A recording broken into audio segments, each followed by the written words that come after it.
Kalispera, good evening. I'd like to begin by acknowledging the traditional owners of the land on which we meet today, the Wurundjeri people of the Kulin Nation. I'd like to pay my respects to their elders, past, present and emerging. Thank you everyone for coming to tonight's event to kickstart the 2025 seminar series. It's now in the 15th year. I don't know where all those years went. The format this year is fairly similar to last year, a combination of local, interstate and overseas speakers. We start off the series with 3 back-to-back seminars at the mezzanine. Then we switch to overseas speakers as we lose the venue to the Comedy Festival. We then have an Easter break and we return after the Easter break. So throughout the month of May, all these seminars will be here at the mezzanine.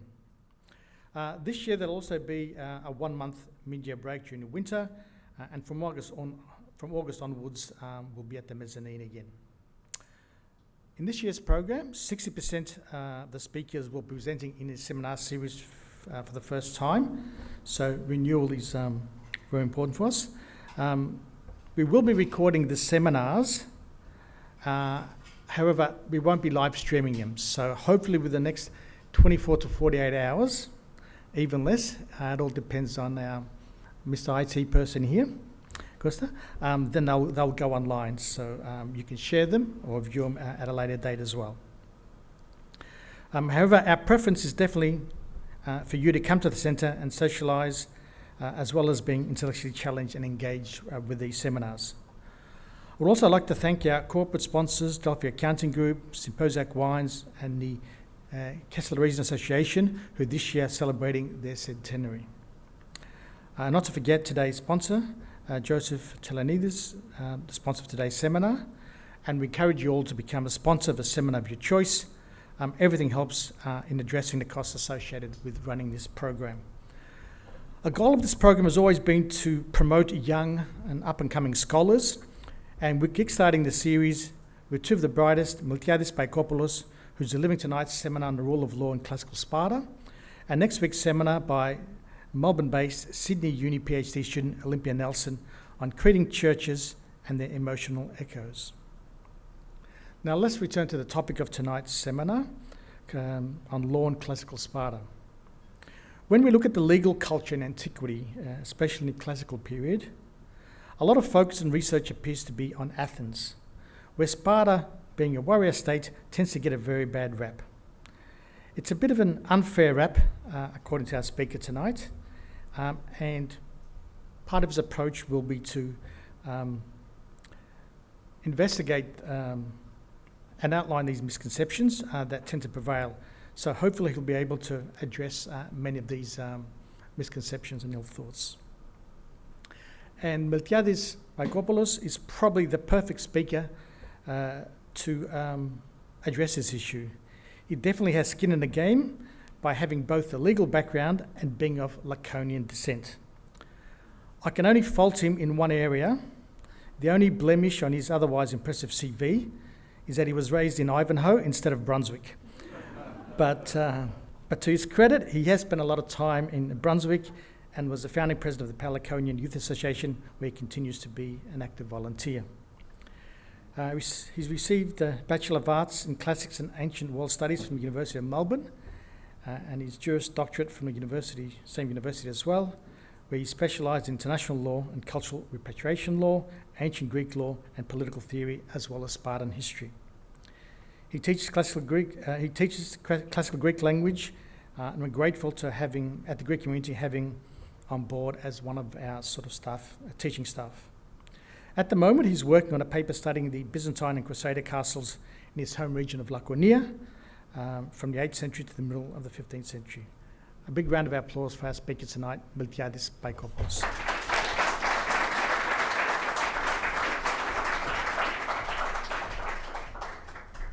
Thanks, Nick. Too generous. I'm glad you said the only blemish is that I was in Ivanhoe. You didn't list anything else. I hope everybody can hear me well. Everybody can hear me well? Good. All right. So as Nick said, I'm Miltiadis Paikopoulos, and it's my pleasure to speak tonight on the rule of law in classical Sparta. Since I can remember, I've had a passion for classics and ancient history, especially as regards Sparta. I was lucky enough to pursue my passion and study a classics degree, like Nick said, at Melbourne University. But this speech is inspired by a master's paper which I wrote on the same topic during my time studying the Juris Doctor at Melbourne Law School.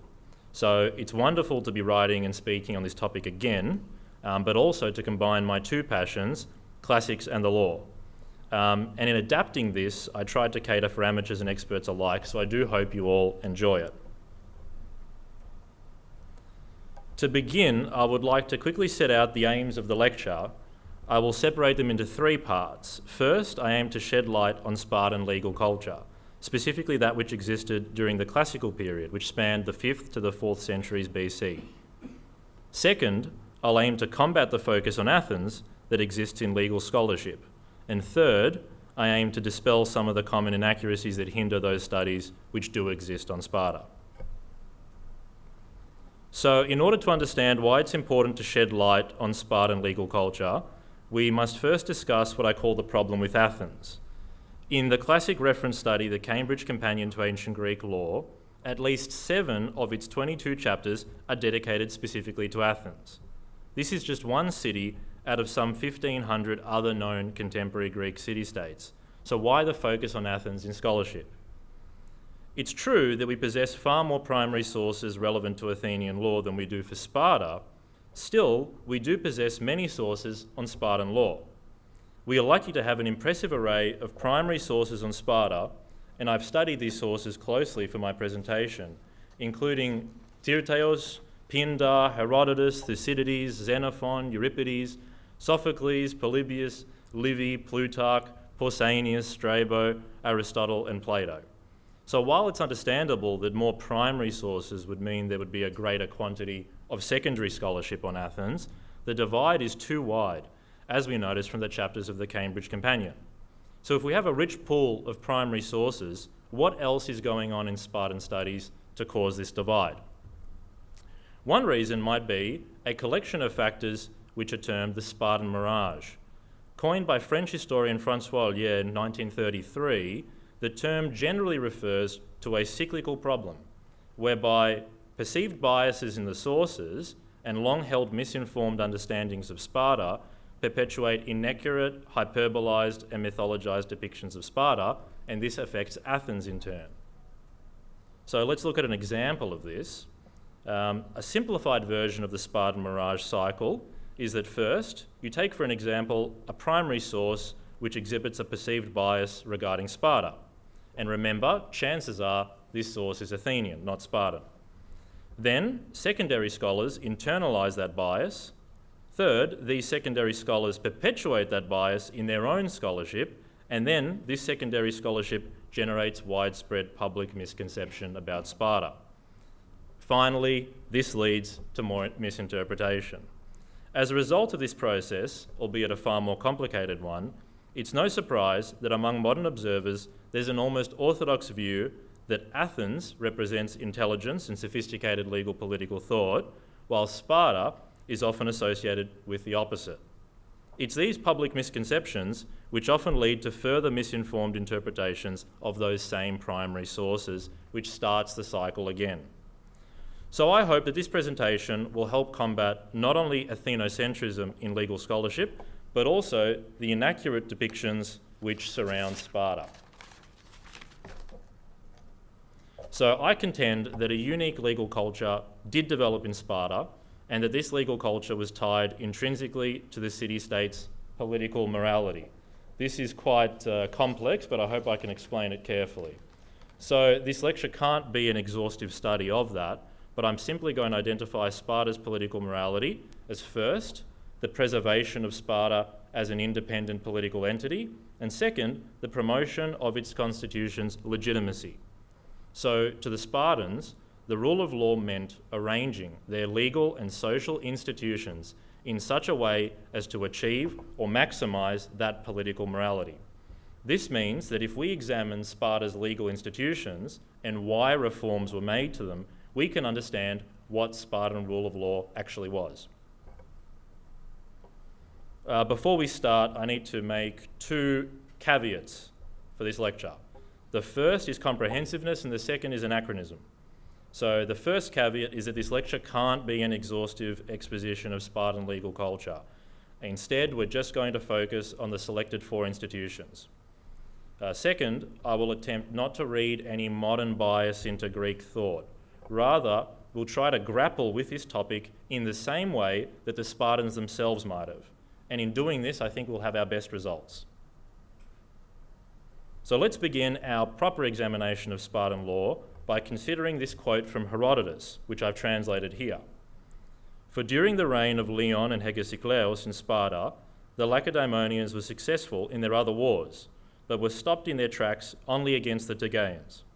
Even before these events, they had the worst laws of nearly all the Hellenes, and by themselves had no interactions with strangers, yet they changed to have good laws in such a way. So it's worth focusing on that word for good laws, which we just saw on the screen, which is eunomian. The Greeks, including the Spartans, quickly developed a strong political and legal tradition around the search for that very concept, eunomia in English, which can be translated along the lines of good laws, good government, or good order. Etymologically, eunomia is connected to the verb nemein, which means to divide or to share, and it's prefixed with an adverb el, which means well. So from this connection, we can extrapolate that eunomia is relational. This means that it's about a good division. A good division of what is the question? This is distinct from their concept of dikeosini, which means justice, or else simply the application and observance of law. So the first question we have is, what does eunomia divide? One potential reading is that eunomia shares with the other concepts of the rule of law a normative meaning of what the proper division between law, governmental power and interests, expectations and rights is. Although both normative, dikeosune in ancient Greek, is the good in having enforceable law that is complied with. Eunomia is the good in all of those relationships being proper, not just whether they're enforced or complied with. So the next question is, when are these relationships proper? Well, there's evidence to suggest that for the Spartans and for other Greeks, the relationships between law, governmental power, interests, expectations and rights are proper when they are legitimate. So these relationships were legitimate according to the Greeks for a host of reasons. Some were common to all the Greeks and others were unique to particular states. We have to discover what was unique to the Spartans. So by discussing the 4 selected institutions, we're going to reveal what the Spartans thought that proper division was and why they thought they were legitimate. Then, it's possible by determining what the Spartans thought was proper, we are in fact discussing what the Spartan concept of eunomia was. And as I pointed out earlier, for the Spartans, those divisions are proper if they achieve or maximise the city's political morality. I'm repeating this so we don't forget. I identified them as the preservation of Sparta's political independence and the promotion of its constitution's legitimacy. Therefore, it can be said that for the Spartans, eunomia, the proper division, meant maximising this political morality. And so if maximising political morality by achieving eunomia mirrors the maximisation of political morality, this is Spartan rule of law. It's very complicated, but we will find out. As a result of this, I'm open to the idea that eunomia is actually a Greek term that represents a concept which us modern readers might actually view as the rule of law. So this topic is worthy of its own lecture, and the limits of this lecture can't suffice. So it's enough to say that a connection between rule of law and eunomia is persuasive. It's important that we make this connection step by step because it illuminates Spartan legal culture, but also because the Greeks themselves seem to hold Sparta in possession of an arguably unique level of eunomia. As far as a connection can be made between the two, this is useful. So it's important now that we quickly turn to examine some of the history that surrounded the city-state of Sparta. This means we'll be able to better understand the people who inhabited it and what their relationship was with the law. So according to the Spartans of the classical period, their city had 2 ancestries, and indeed it had 2 names. On the one hand, there was Bronze Age Lakedaimon, the Mycenaean city of Menelaus in the Iliad.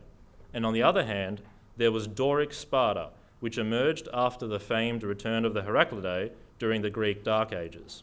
So although there are nuances, it's enough that we understand they're used interchangeably. The focus of this paper is classical Sparta. In other words, the Sparta of the 5th to the 4th centuries BC.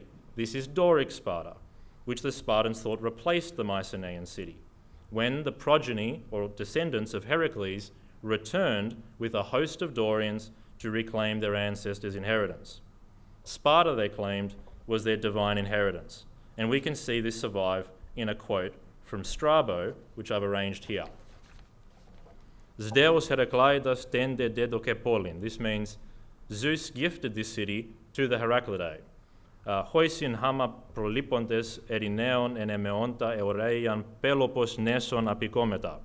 And this means, with whom we came to the wide isle of Pelops, the Peloponnese, after leaving behind windy Erineos. Whether the return of the Heraclidae, sometimes called the Dorian invasion, was myth or fact, is again a topic deserving of its own paper. Now we only need to understand that the Spartans believed this. So, returning to our excerpt from Herodotus, recall that the Greeks considered the Spartans to have been kakonomotatoi, which means the worst governed. This is during the 8th century BC, long after the events of the return of the Heraclidae. So if eunomia combines eu, meaning good, with nomos, meaning law, then kakonomia combines kakos, meaning bad, with nomos, meaning bad law or bad division. So what's clear is that the Spartans and the other Greeks believed that the Spartan constitution, their very way of life, was changed for the better, and that many of those changes were attributed to a lawgiver named Lycurgos. In modern scholarship, it's often said that about Lycurgos and his reforms, nothing is undisputed. That is, to a great extent, considered a result of the Spartan mirage that we discussed earlier. It's not possible, again, to go into too much detail about the dispute about Lycurgos, but it's enough to understand that much about his life is a subject of disagreement, and second, that the same disagreement is true about his reforms. So, nevertheless, we do have a useful extract from Plutarch, which tells us something about how the Greeks themselves viewed Lycurgos and his reforms. Lycurgos left home to Delphi, and after sacrificing to the god and after consulting the oracle, he returned, bringing that famous response in which the Pythia addressed him as dear to the gods and more god than man, and said that the god granted his wish for good laws and promised him a constitution which would by far be the best of all others. So how did this divine response come about? Well, the Spartans thought that sometime after their conquest of Messenia in the 8th century BC, in response to the Messenians violating the sanctuary of Artemis at Limnae, a Spartan called Lycurgos, who'd been abroad studying different societies, visited the oracle at Delphi. Here the oracle, otherwise known as the Pythia, is said to have related a great chretran, which is a retra, meaning compact or decree, to Lycurgos. It's this great retra, a divinely sanctioned covenant, which they believe Lycurgos used as the basis of his new Spartan constitution. We'll focus on only 4 institutions that formed a part of that constitution. The first institution we will discuss is the Diarchy. This was the Spartan dual kingship, which had already existed since before Lycurgos at the time of the return of the Heraclidae. Other than this, Lycurgos is said to have amended the constitution to include a Gerousia, or a council of elders, an Ephorate, which was a council of overseers, and an Ekklesia, or a popular assembly. Of the last 3, it's said that only the Ephorate's Lycurgan origins were disputed by the Spartans. Regardless, the Spartans of the classical period would consider their constitution on the whole as Lycurgan, and would judge the legitimacy of any change to it based on whether it accorded with that Lycurgan system on the whole. In other words, Spartans at the time might have asked, how Lycurgan something is, in order to determine if it was proper. So it can be argued that Lycurgan is another byword for eunomia, just as eunomia is itself a byword for the Spartan rule of law.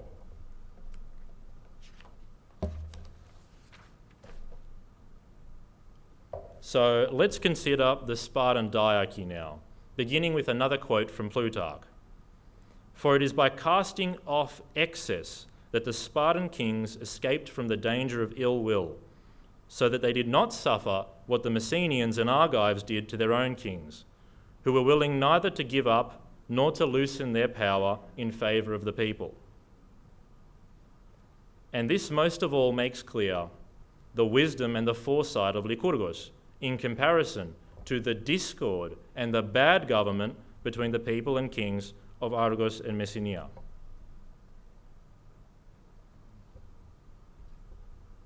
This quote from Plutarch's Life of Lycurgus reveals that the Spartan monarchy was able to achieve success and longevity by casting off excess. Doesn't this sound very similar to the concept of eunomia and proper division of relationships? But before we try and understand why this was, let's first contextualize the Spartan kingship. The Spartan kings were known to the Spartans not as basileis, the usual Greek term for king, but as archagetai, which is a uniquely Spartan term. They claimed Achaean descent from Heracles through two royal families established after the Heraclids' return. These were the Eurypontids and the Aegiads. So the Spartan kingship occupied a remarkable position in Greek political and legal history. First, because it survived the general extinction of hereditary monarchy in the rest of Greece in the Archaic period, and second, because it was manned not by one king, but by two. The Spartan kings had sole judicial jurisdiction over only a very small number of matters. These were the marital issues of heiresses whose fathers died before their betrothal, public roads, and adoptions.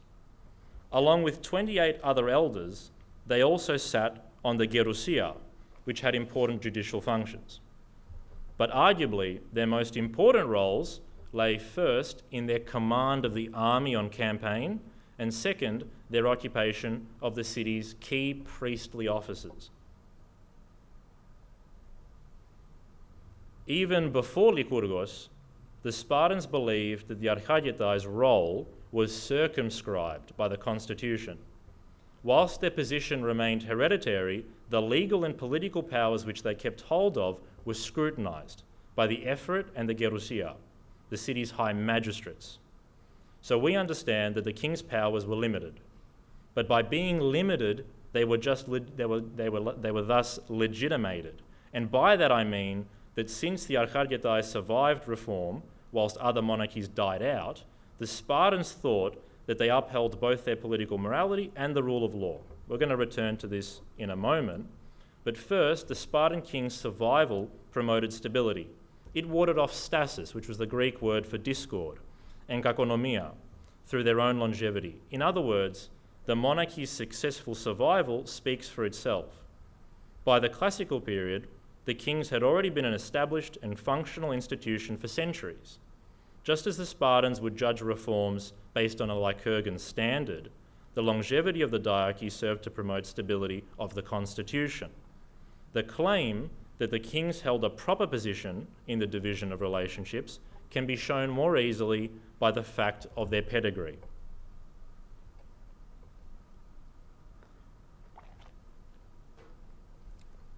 This kind of stability reflects the modern rule of law principle of constancy, raised by rule of law scholars such as Lon Fuller, helping the city avoid disharmony and conflict, even as regards the kakonomia of specifically indeterminate or disputed laws.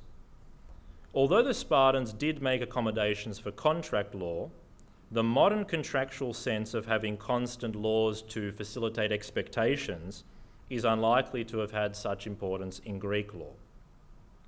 Returning to the second point, the way in which the archagetai survived was by having their powers carefully delineated. It was this limit on their power that was the reason the Spartans for so long held their kings to be legitimate, occupying their proper position in relation to Spartan eunomia. Insofar as a king might threaten tyranny or instability, these limitations also minimised the risk of stasis or disharmony or discord. In support of this, it's interesting to note that the Archagetai were obliged to swear an oath that they would reign according to the established laws of the city. In other words, the Spartan kings had to swear an oath to rule constitutionally. Although it might be strange to modern sensitivities, the Spartiates considered their religion to be influential in their decision-making and in determining if institutions were legitimate. The Archagetai, while not divine, did claim to be descendants of a demigod, Heracles. They were also entrenched in the Lycurgan constitution by that great retra that we mentioned, which was conveyed by Pythia, the oracle, of Apollo on Apollo's behalf. As we've said, the Spartans considered Lycurgan to be a byword for eunomia, rule of law. So insofar as the constitution was divine and their kings were sanctioned by the gods, it's clear that Spartan religion influenced Spartan views on the legitimate rule of law. Spartan religion might not only influence which legal and political relationships were considered legitimate, but also compliance with those laws. The Archagetai were, among other things, the high priests of the cults of Zeus Oranios and Zeus Lakedaimonios. So whilst legally and politically their direct power is a matter of debate, the kings were a real force in the religious sphere. The kings would organise sacrifices, take divinations, especially before battle, offer prayers and manage festivals. It seems likely that for the Spartans, who were already devoted adherents to a divine retra, the role of the Archagetai as Heraclid high priests would be another reason to comply with the law.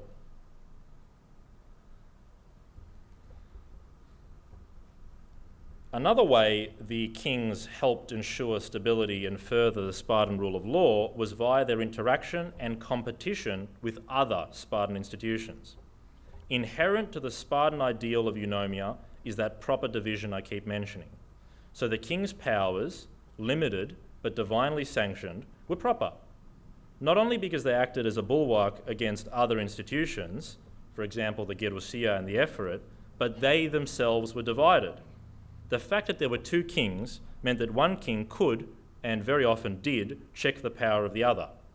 This decentralisation of power, both within and between institutions, which the Spartans held to be a moral good, is reflected in the many modern conceptual pillars of the rule of law. Specifically, we can think of checks and balances, or the balance of power, we call it today. A contrast would be visible, however, in the Spartan division of power between institutions. For example, the modern limited government tradition of the rule of law has an aversion to government power. The Spartans, in fact, seemed content to have most aspects of their lives governed. The Spartan way of life, the cosmos established by Lycurgos, testifies to that. It's clear that the Spartans did not have such a clear separation of powers into different bodies as might be expected under the modern interpretation of the rule of law. But they did accept the principle underlying the separation of powers. Not only were the Spartans aware of the distinction between judicial, legislative, and executive powers, but as shown, they simply divided them between multiple bodies. There is some evidence that the Spartans also sought to clarify this division into a clear separation, as we would expect today. For example, the king's legislative and judicial powers by the classical period had mostly been moved to other institutions. Insofar as the separation of powers might also prove to be beneficial to stability and legitimacy, one could also argue that the Spartans thought the separation of powers was a desirable part of their rule of law. We said that the Spartans also pursued political independence as part of their political morality. So what do I mean by political independence? I mean two things. First, the existence of the Lacedaemonian state as a self-determining political entity, and second, free from unwanted external influence over law and politics. To the Greeks and Spartans, this political independence would be best described as a combination of, in ancient Greek, eleuteria and autonomia, meaning political and legal independence. I argue that the Spartans thought that first, by helping to preserve their city's internal stability, and second, by centralising their command at war, the Archagetai, or the Spartan kings, ensured the preservation of Spartan political independence. So the Spartans held that a lack of internal stability could lead to violent stasis, disharmony. This is what they claimed Sparta had suffered from before Lycurgos. And in order to prevent this, they enshrined stability as part of their political morality, as a good that they sought from their politics.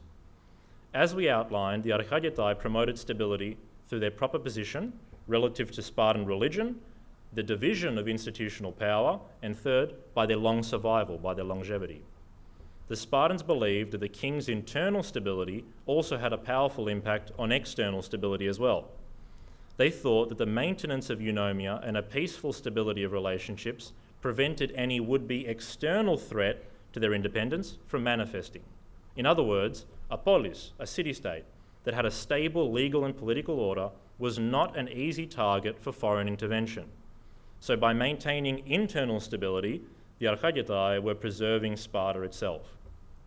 And remember that before Lycurgos, the Greeks believed that Sparta was torn by this disharmony, and as a result, Sparta had been unable to secure its external interests. They lost wars. So in addition to the protection afforded by internal stability, the Spartans also employed their kings to great effect in their constitutional roles as generals, who had mighty powers in the field when on campaign. So with limited but legitimate powers in Sparta, the kings were free to offer the state the benefits of stable government at home, but effective command when at war. Another benefit of the Diarchy is that by the classical period, one Spartan king was always to remain in the city, whilst the other took command of the army. So it's no surprise that for centuries after this, the Spartans believed the Lycurgan system had been instituted. The Spartan state developed not only a reputation for having good laws for eunomia, but also for being martially powerful. The Archagetai upheld a key practical tenet of Spartan Lycurgan constitutions, the city's very political independence and the rule of law itself. We have another interesting quote here, which is from Plutarch's Life of Lycurgos again, moving on to the Spartan Gerousia and the Ephorate. First, as is said, Lycurgos appointed the Gerontes himself from those who share his counsel, but afterwards he arranged that in place of one dying, the best man selected out of those over the age of 60 should take his place. And it seems that of all the competitions among men, this was the greatest and most fought over. For it was not among the swiftest of the swift, nor the strongest of the strong, but among the best and the wisest. That sets the stage for the Gerousia and the Ephorate. The Spartans believed that Lycurgos introduced, among other things, the Gerousia and the Ephorate. We said this. But what are they? The Gerousia was a council of 28 elders called Gerontes, sitting collegiate, which means together with, the two Archagetai, which formed a body of 30. The Gerontes were elected for life by the Spartan citizens through a process of acclamation. This is where the winner received the loudest shouts. They had to be over the age of 60 in order to be eligible, hence their name, which translates literally to elders. Implicit is the Spartan belief that age brought experience and merit, helping to legitimize their office and their powers. The Gerousia had both probulitic and judicial powers, we'll come back to that word, and was considered one of the most powerful bodies in the Lycurgan system. On the other hand, the Ephorate was a board of 5 magistrates called Ephoroi, derived from epi, meaning on or over, and horao, which means to see, which translates literally to overseers. This reflects their role in the Spartan cosmos. The ephors, who were elected annually, had broad powers to scrutinize the city's eunomia. These powers were mainly executive, judicial, and political. The way in which the Gerontes and the ephors were elected, acclamation, matters to Spartan rule of law. I argue that the underlying legitimizing factor in Spartan magistracies was the moral equality of its citizen class, and this is manifested by their power in accepting or refusing a candidate. What do I mean by moral equality? I mean that the Spartans acknowledged that only their citizen class, not the other social classes, were first deserving of similar treatment, and second, that this sameness between them was a basis for legal legitimacy. This concept of moral equality is not unique to Athenian democracy of the classical period, nor just to modern liberal democracies. The difference in moral equality between a ballot and a raised hand, or acclamation, reflects what mattered to the Spartan way of life, namely the will of the community. And it was this which legitimized Spartan law. Acclamation expressed just more extremely the collective assent of Spartan rule of law, unlike a ballot or a raised hand. And it meant that the ephors and the gerontes were legitimate in a typically Spartan way. So recall that both magistracies had term limits. The gerontes were elected for life. A lack of term limits here may seem odd to modern sensibilities, but like with stability brought by the king's longevity, we can infer that the Spartans also thought that the gerontes were legitimate for all the same reasons. On the other hand, the ephors were elected annually and likely could not be re-elected for a second time. The term limits on the ephors offer two additional stabilising and legitimising effects. The first is that limited power is divided power, and second, that term limits encourage accountability and scrutiny. The overseers were only temporarily empowered Spartans. This accountability for even the city's top power holders promotes moral equality. For anyone interested in modern rule theory, this equates generally to Lon Fuller's notions of generality and congruence. Both the Ephorate and the Gerousia also upheld the Spartan rule of law by checks and balances between the two bodies and within their own membership. Let me give you an example of this. The Gerousia's judicial authority was predominantly criminal, whereas the Ephorate's was mainly civil. In addition to this, their membership was split. The 5 members of the Ephorate could check their colleagues' power, as could the 30 of the Gerousia. Magistrates from one body could also curb the powers of the other. Let me give you some examples of that. A magistrate may be asked to account for their use of power, or they could be brought to trial. In effect, the split in judicial power had created a court system, a circuit court system in Sparta. An ephor could be brought to trial by the Gerousia, who sat as the highest court, or the gerontes could be brought to trial by the ephors under their supervisory jurisdiction. So the most powerful public officials in the Lycurgan constitution could be held to account like any other, clearly upholding Sparta's moral equality, their eunomia, and their rule of law. Both magistracies also divided and checked the power of the kings.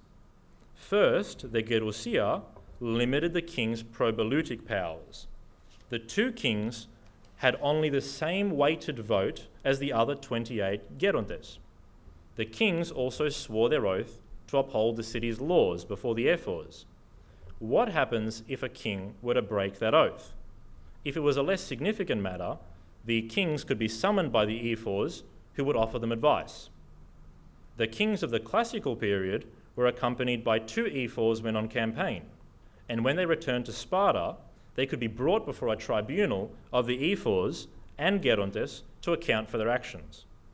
So if a king was accused of breaking his oath to the laws of the city, he could even be arrested by the ephors, tried in a special court made up of the ephors, the gerontes, and the other non-offending king. And in Sparta, these kings, who were descendants of Heracles, commanded their armed forces. They could even be imprisoned, deposed, stripped of their franchise, or exiled. Other than a few extremely dynamic kings who found ways to override this balance of power, the majority seem to have been kept accountable by these mechanisms. It's not surprising for Greeks at the time to ask if nomos reigned in Sparta, if law reigned in Sparta, rather than man. Another important aspect of the magistracies was this power of probuleusis, which we mentioned. This is derived from the verb probouleo, which means to consider first. In Sparta, the Gerousia had the power to consider and propose bills before they were voted on by the Ekklesia. What's more, they could veto any bills which seemed crooked that the Ekklesia might make. This power may have been viewed as legitimate by the Spartans because of two factors: efficiency and judicial review. First, proboulosis meant that 30-member Gerousias could consider and propose laws in far less time than the total citizen body could. It also meant that the quality of laws which could be brought up by the Ekklesia could be vetted by the experienced gerontes, and the gerontes would only propose laws that met a certain standard. And finally, the gerontes were seen as the guardians of the Lycurgan constitution. They were tasked with specifically vetoing, any laws that might contradict the existing Lycurgan law. The Ephorate may also have had a role in this, but the point stands that the Spartans would have seen this judicial review as stabilizing and legitimate. It upheld their rule of law. Moving on to the Ekklesia, let's take a look at another quote, also from Plutarch. After the people had gathered, no one else was allowed to put forward a motion, but the citizen population was sovereign to judge the motion which the gerontes and the kings set before them. The Ekklesia was a popular assembly in which all full citizens sat. But the question remains, who were these people? Who were these Spartan full citizens, otherwise known as homioi? They were those male Spartiates who were direct descendants of the Dorians, who accompanied their Heraclid leaders in the return of the Heraclidae. They were not the non-Spartan pedioikoi. They also had to be over the age of 30 and to have completed their education in the Spartan agoge. They also had to make minimum contributions from their kleros. We can't discuss this in great detail either, but Lycurgos had also instituted land reforms, which granted each Spartan an equal kleros, or an allotment of public land, as well as an allotment of state-owned slaves, or helots, to cultivate that land. The Spartans thought that Lycurgos established regular meetings of the Ekklesia as the supreme legislative body in the city. So what were its exact powers? The Ekklesia elected the magistrates via acclamation. It also had the power to declare war, to conclude peace, declare judgment on most citizenship issues, and as we already said, the Ekklesia was also the chief legislative body in Sparta, although it derived even greater legitimacy by being checked and balanced by the other institutions, including the Gerousia. As in the rest of Greece, Sparta emerged from the so-called Dark Ages with a citizen soldier army. This expansion of soldiery into the commons, termed the Hoplite Revolution, is also associated with the spread of ecclesias around Greece.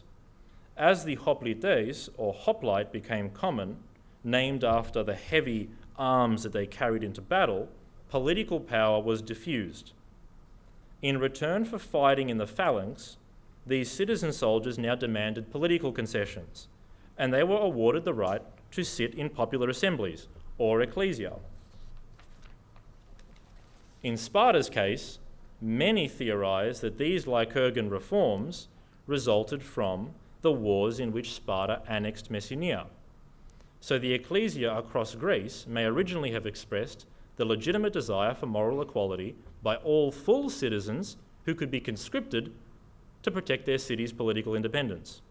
In Sparta's case, the legitimacy of the ecclesia as a body continued to come from the moral equality of all full Spartan citizen soldiers who held not only legal and political power, but equal power. This is reflected clearly in the name for their social class, the homioi, which translates directly to equals, or the same ones. So the Ekklesia upheld two key principles of Spartan rule of law: moral equality and political independence.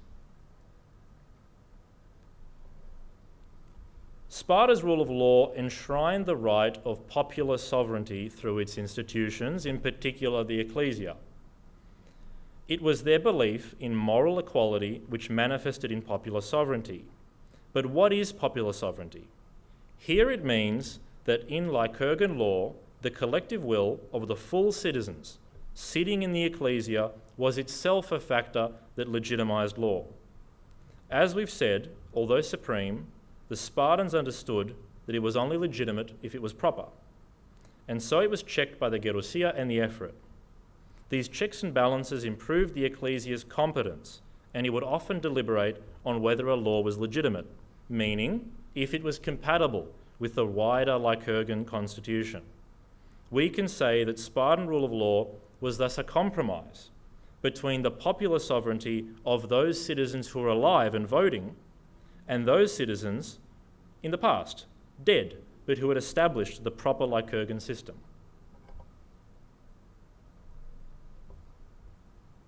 So not only have we hopefully shed some light on Spartan legal culture in the classical period and remedied the disproportionate focus on Athens in scholarship, but also dispelled the common inaccuracies that afflict those studies which do exist on Sparta. We did this, remember, by examining 4 major Spartan institutions: the Diarchy, the Gerousia, the Ephorate, and the Ekklesia.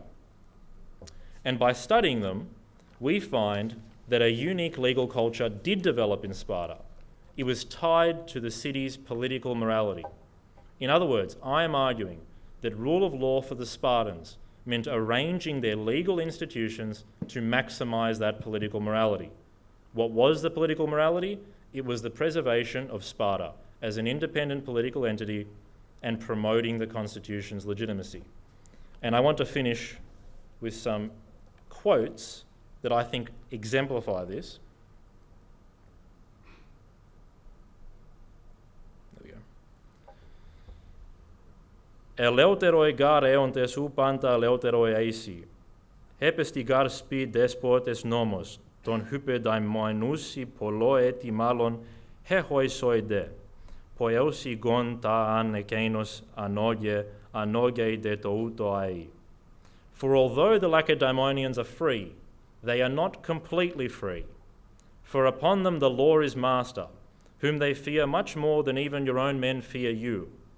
So at any rate, they each do whatever it might command, and it commands always as follows. And if anybody recognizes this, this is Demaratus, a Spartan king who was exiled and was in the Persian court, and he's talking to Xerxes, and he's saying that the Spartans are not completely free. The law is master over them. And the second quote is very famous, all of you should know this. O xein agelein Lacedaemoniois hotite de keimeta tois keinon chremasi peitomenoi. O stranger, tell the Lacedaemonians that we lie here, obedient to their words. Here, tois chremasi is from the same root, eiro, which is a verb which means to speak. It's the same root as chretra, which was the divine retra that the Spartans followed. It's no wonder that chremasi here in this quote is often simply translated as laws, not just as words. These 2 quotes, as I said, I think exemplify the Spartan devotion to their rule of law and show how openly the other Greeks acknowledged this. Thank you.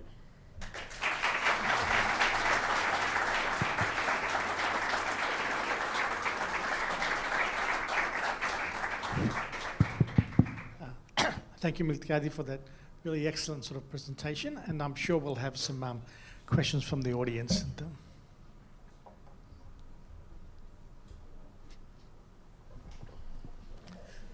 John? Thanks, Miltiadis. Were there any weaknesses in these checks and balances that were set up, and did anyone take advantage of these, or was there a breakdown in the system historically? Yeah, there were definitely, although not as many as you'd think. So it's an ancient legal system, and yet it was abused very rarely. It was abused at the height of its power and as Sparta declined. Those are the 2 major occurrences of problems in the constitution. The constitution was abused, I'd say, only by 2 or 3 famous kings. One of them is Cleomenes. Now, the kings that were popular were able to abuse this system. They were able to persuade some of the Gerontes to side with them, to persuade some of the ephors, maybe bribe them occasionally. But the constitution really degraded not because of its laws, but because of population. Sparta had a severe and consistent population issue. We've explained in the lecture how difficult it was to be one of these voting members of the Spartan society, to be a homios. It was so difficult that you had to trace your ancestry back to those Dorians that followed the Heraclids. And so by the end, Spartans were just not having enough children, and the constitution was failing because there weren't enough people to sit in these bodies. And eventually Sparta fell as a result, not of its laws, but of lack of population. Walter, I'm quite sort of slightly surprised that to be a Gerousia, you have to be over 60 years old. I think in the 20th century, some countries probably only reached the life expectancy of 60, so it's a bit of a high bar. It's very similar to the US Senate at the moment, or, US politics at the moment is everybody's over 60, so it reflects today, but yeah.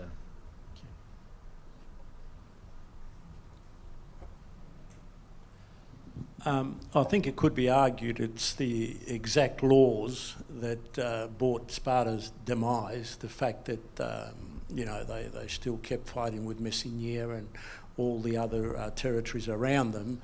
Should they have embraced that, they may have made citizens and, still be in power. Yeah, so the Spartans, by the end, tried to compromise on the laws. So the kings that we have at the end, even towards a fake king called Nabis, which was very towards the end, the Spartans had tried to loosen these citizenship laws. So they started to make helots, slaves, into citizens. But at its heyday, the Spartan state didn't feel the need to do this. And the reason it didn't feel the need to do this is because the helots posed more of a threat than they posed a benefit to the state. Now, the population decline probably wasn't as a result of, it wasn't probably as much of a result of the wars as you say it was. I think it simply was that if the Spartans are having one child, they just couldn't sustain, they didn't have a replacement population. So the wars that Sparta fought, they actually had very little casualties. So classical warfare would be a phalanx meeting another phalanx, and you'd have maybe 30 casualties, and then the other group would break. And the majority of the casualties were when the other force broke, because then the other army would chase after them, and that's when the majority of the casualties. The actual battles had very few. It was mainly routs. So I would say that early on, these wars, although they're all mythologized, they were to do with religion, and the Spartans claimed the Messenians violated a temple, and then we chased them into the all of these things are mythologies to explain probably the need for agricultural land. So the Spartans were trying to balance the need for agricultural land and expansion there with also not losing enough people through battles and replacement population. So I agree and I disagree a little bit. Hi, Dimitri. Lovely lecture. I'm familiar with you doing I know. I'm just curious. Can you attribute the uniqueness of the Spartan constitution and Spartan way of life, if you will, to them being Dorian? Or is it just something unique about the Lacedaemonians? And just follow up before you answer that, I was wondering, has any other society tried to replicate this uniqueness, this unique culture, this unique constitution? It's a very good question, Dimitri. So the first element, if we remember the quotes that I brought up, Lycurgus, who is supposed to be the fabled founder of this constitution, is meant to have travelled overseas. He's meant to have visited other Greek states, seen what worked and seen what didn't work. Now, one story goes that these were given to him by the Rhetra, by the Pythia, the oracle, by the gods, by Apollo. Another story goes that he was visiting these parts of Greece and did what I said, picked the best parts of constitutions and left the worst. So maybe he would pick up a Gerousia from here, or he'd pick up an Ephorate from there. In particular, Crete is said to have had a lot of influence on the Spartan constitution. As regards your second part of the question, was it unique? What the Spartans did with it was unique. The Spartans, to have amalgamated so many different elements into a constitution like that, that was unique. No one had the exact order of institutions that we did. Whether it was replicated, partially you could argue that Rome replicated the Spartan constitution a little bit. They had 2 consuls, the highest magistrates in the Roman Republic, and the Spartans had 2 archagetai, they had the 2 kings. How greatly it was replicated on purpose, I don't know. I don't think anybody knows. Although you could say that Rome came after Sparta, so there was an influence, but I'm not sure if it's direct.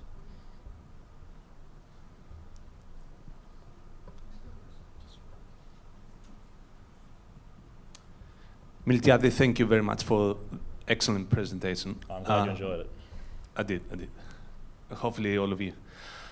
My question is about the Spartan kind of legacy in modern constitutions. I know Gerousia is kind of a concept that's still in the US type of politics. How Sparta kind of influences modern constitutions until today. Have you done any research on that? There is. So a lot of the early bodies in the Revolutionary Republic were obviously Spartan-based. I mean, one of the largest armies, one of the first armies in the Revolution in 1821 was called the Spartan Army. And that was the army that was operating in Messenia and Laconia. Also, the bodies were called Gerousias at the start as well in the Republic, and to this day when Greece had a Senate, it also was called the Gerousia. But I would say, and this is interesting, I think there's been some studies on this, but actually Israel today is the country which has the greatest replication of the ancient Spartan constitution. In fact, Ben-Gurion, when he founded Israel, clearly is well versed with the Spartan constitution. They actually went further than just the laws. They actually went into the social structure as well, because obviously the kibbutz is clearly based on the agoge, on the Spartan educational system. So I would say that the modern Greek state has taken a lot from the Spartan constitution. A few other countries around the world, America to a certain degree as well, but I would say Israel. Thank you. That was very informative and educational for many of us who are Athenian-centric. Separation of powers, you spoke about eunomia, which inherently means a division of power, and that the laws, government power, and then the rights and expectations of the citizens smacks very much of separation of powers in a fairly advanced way. Is that being developed elsewhere in terms of the separation of powers? That's the first question. And the second part is the role of women. Has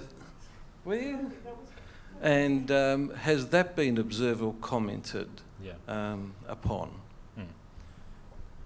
So the role of women in Sparta is probably the most studied area of, I'll call it feminist scholarship in classics. The women of Sparta are famous, to answer your second question first. The women in Sparta, the reason that they obviously couldn't have played such an important role in this lecture is because they weren't in these institutions. So I've selected 4 institutions and they weren't part of them. So that's not to say that they didn't have an important role in the law. They did. In fact, in Sparta, I mentioned this only in passing in a sentence, and it's a much greater emphasis in the master's paper, which is that women in Sparta were allowed to inherit. If you noticed, I said that the kings dealt with heiress issues. They dealt with inheritance issues. That's not the case in the rest of Greece, maybe with an exception in Thessalia, but Sparta allowed women to inherit their father's estates, which is very rare. Now, what happened, coming back to your question over there, as Sparta declined, the role of women was so important because all of these people were dying. All of these Spartans were dying either without male heirs or they had died in war, and that meant that an accumulation of wealth had occurred. Spartan women were some of the richest women in Greece. Now, that's not to say that they developed any legal power. They still did not have any ability to sit in the Ekklesia or to be a geronta or to become an Ephorate. They had no ability to enter these institutions. But under the laws, they were allowed more freedoms. That is where the majority of scholarship lies, is that they were allowed more freedoms under the law. They were not institutionalized, but they were allowed more freedoms. Women were allowed to take part in essentially a replica of the agoge. They were allowed freedom to walk around with shorter dresses than in the rest of Greece. All of these things are famous and we've heard about them, but that is the explanation as to why they couldn't be a part of this lecture. Not to say that they weren't important, they were very important. As to your first question, which is about eunomia, and obviously everybody understood that I was using classical Greek pronunciation for all these words, not modern Greek. Eunomia, did you mean specifically in Greece, other Greek states, or around the world? Or in Sparta? Well, the division of relationships in Sparta had emphasis also in its military. So the Spartan state had laws surrounding also the involvement of non-Spartiates, non-full citizens, in times of war. I wasn't able to focus on this either, but I mentioned them in passing. There were helots and there were perioikoi, periiki in modern Greek. There were two other social classes who had their rights legislated and enshrined in law. They just couldn't be part of these institutions either. That's why they're not in the lecture. But in times of war, their powers grew. Anybody that's required to be conscripted and serve in an armed force usually has some say. And so as time went on, to answer, returning to the gentleman's question over there, these groups, these social strata in Sparta started to demand more political and legal power. And so often perioikoi started to become Spartiates, they were absorbed into the state, and very rarely helots were as well. In the rest of Greece, Plato does a good study of the political systems, constitutions in Greece, and although it's disputed, I mean, one reading of Plato's Republic is that Sparta had the best real constitution, and Plato's saying my constitution, the hypothetical one, is better.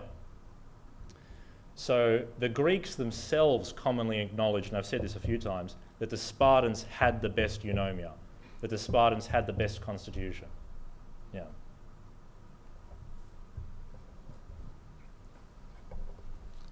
Kypros? I have a couple of questions. The first one, my question is, did the Spartan politics allow for an organized opposition? And the second one is, in today's times, people decide not to have big families because of a number of economic and other reasons. What were the main reasons behind the one-child policy, more or less, in Sparta? That's all. Thank you. The microphone might need to stay there because I will forget, apologies, the first part of the question. I'll answer the second one first. As regards the population problem in Sparta, so multiple reasons, many reasons. Population was always going to be a problem in Sparta because of its constitution. One of the major problems was that Spartans had to be part of the agoge, which we've mentioned, which is their military training. Then they were essentially conscripted for life until they reached, the age where they could be a geronta. Now, the Spartans are in campaign or training for the majority of their lives. This leaves very little opportunity to be at home, to have children, first of all. The second part of the problem is that Spartans were often, the best way to explain this is the Spartiates, the full Spartan citizens, ended up dying either in war, plague, whatever these problems were that were affecting the state at any one moment. And this meant that there actually probably were, for all of Spartan history, more women in Sparta than men. And a solution partially to that problem, although it's disputed how true this is that Spartan women had the loosest, the laxest divorce laws in Greece. So women would often be widows and instantly remarry and instantly have children with another Spartiate because they understood that there was a problem of population in the city. I would say, though, that the first problem was the greatest. Campaigning in war and losing soldiers through plague and famine and conflict, and also the fact that Spartiates were not home to have children. I might need you to remind me, though, of your first question. I think it was, did they allow opposition forces? Was that right? Yeah. Opposition forces. Oh, as in political parties?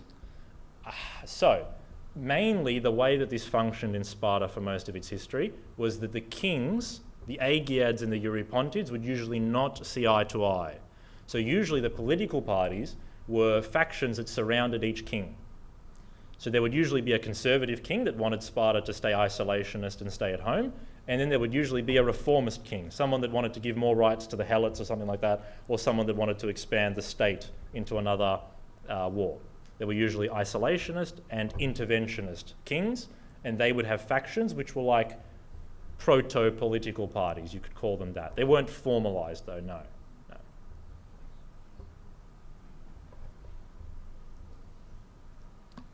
I thought that women had younger lovers so they can have children that were strong soldiers even when they were married and even when their husbands were at war. And the other question is, why didn't they take in migrants? Take in migrants. Okay, that's a tough one, but I'll answer it. But the first one, so the first point was on women taking younger lovers. So there were still laws against adultery in Sparta. It was a crime to be an adulteress and also to be an adulterer. It was a crime. Yes, very clearly. Now, these are generally the biases of Athenian texts. So I do believe that all of these sources that we're using are generally Athenian. Now, the Athenians also say that the Spartans used to expose children. I think we all know what that means. That means that they used to kill children for eugenics. Now, that's false. There have been multiple studies and digs at the caverns in Sparta, and not a single subjuvenile skeleton has been found. Not a single one. And there have been multiple digs. Now, you know what's found mostly? Horses and criminals. Bodies of fully adult males are found in there. So this is Kaiadas. This is a cavern which is in the mountains of Diarchy. So the problem with these claims are that I think some of them can be put down to the Spartan mirage that we spoke about in the lecture.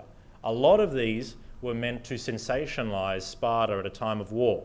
So Sparta and Athens were famous for fighting the Peloponnesian War. You would want your opponent to be seen as decadent or to have laws that were outlandish or that they were doing some sort of degenerate things in the background. That was a very common political and propagandist tool that I think the Athenians were often to use. Now, as regards the second part of your question, which was about migrants, now, migration was common in classical Greece, very common, and migration occurred, and it did occur even in the classical period that we're talking about in Sparta. The Spartans accepted migrants. Pausanias, the author that I've used to refer to, was given Spartan citizenship. He was not a Spartan. He migrated to Sparta and was made a Spartan. So, Xenophon as well, sorry, referring to Xenophon. So these characters migrated and were given asylum. Now the problem is that they were often not given citizenship, because as we've said in the classical period, citizenship, you had to trace your ancestry back to the Doric followers that migrated to Sparta originally. So as you refer to migration occurred, but 99% of them would have become perioikoi. They would have been the second class of citizens in Sparta, people who were called the dwellers around. They lived in the cities and towns that populated Laconia. Laconia had over 50 or 60 populated towns in the classical period that fielded men-at-arms when Sparta was at war. They were not Spartans, though. They were Lacedaemonians, but they were not Spartans. They were perioikoi, and these migrants would have fit into those categories. Yeah. I think we might bring things to a close here.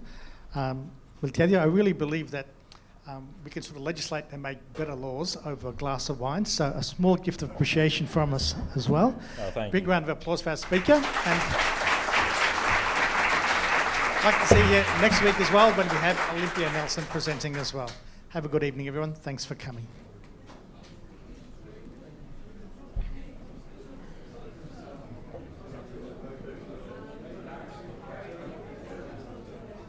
A lot of good questions, tough questions.